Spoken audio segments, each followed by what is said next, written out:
Will the new JD Next admissions test replace the LSAT?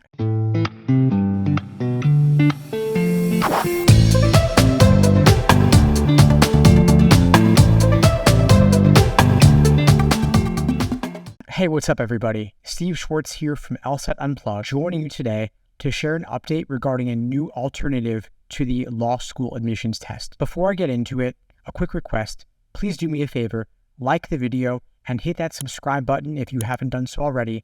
It really helps with that YouTube algorithm, and I really do appreciate it. So the reason I'm making this video is that a recent article on law.com talked about an LSAT alternative called the JD Next exam being piloted at the University of Arizona James E. Rogers College of Law. This pilot program involves taking a law school style course to introduce you to some of the concepts that are covered in law school.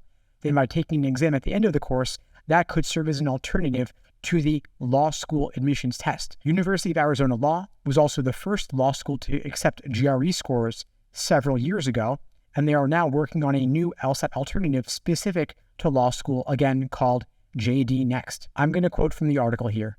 JD Next, a national program designed to reduce disparities in preparation for law school and to provide a more reliable predictor of student success, can be used in lieu of the law school admissions test and graduate record exam at Arizona Law. Additionally, the ABA Council invited other law schools to use JD Next in lieu of the LSAT or GRE by filling out a simple variance request form. So we have here the new JD Next admissions test, the new JD Next course at University of Arizona Law, but also open to other law schools if they want access to it as well. The JD Next course is now in its 5th year and is fully online, making it easy for a variety of law schools to participate if they want alternatives to the LSAT. Now, the question is, how reliable of an indicator is this exam relative to the LSAT? The article states, quote, "The course is correlated with improved first-year grades, with students participating in JD Next having a 0.2 higher GPA as compared to those in a placebo course." So now we have a sense of what is the improvement, what is the sample size. These are all things we look at on the LSAT, of course, when determining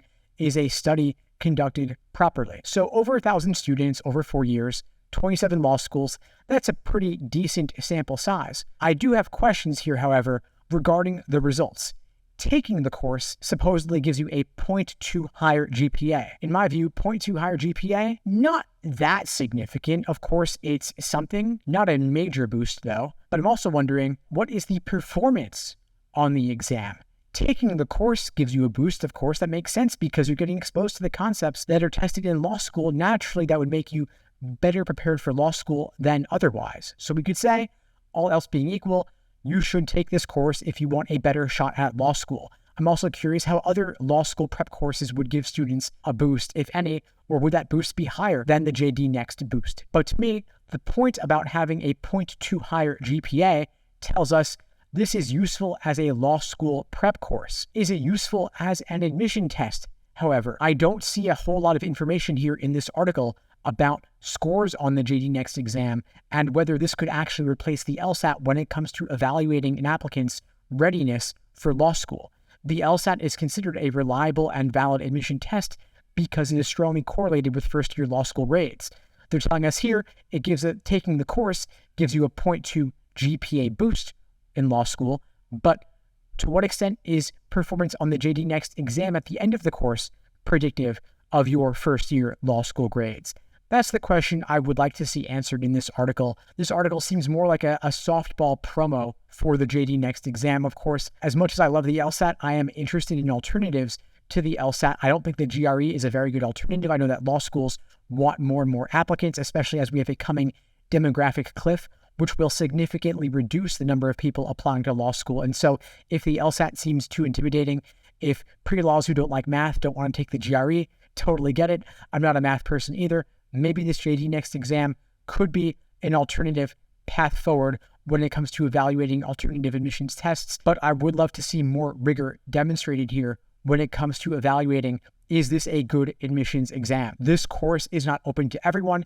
It's particular to law schools that are partners with the JD Next program, which, quote, includes more than 30 law schools, plus some colleges and universities. So you may want to contact your college or university's pre-law advisor.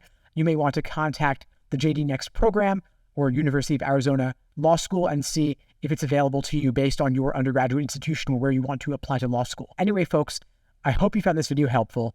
If you are planning on taking the LSAT and you'd like my support, I'd be glad to help you out. I've put together a free, easy LSAT cheat sheet linked below this video to help you get started. And again, if you found the video helpful, please like the video and subscribe to the channel. It really does help. In the meantime, I wish you all the best and take care.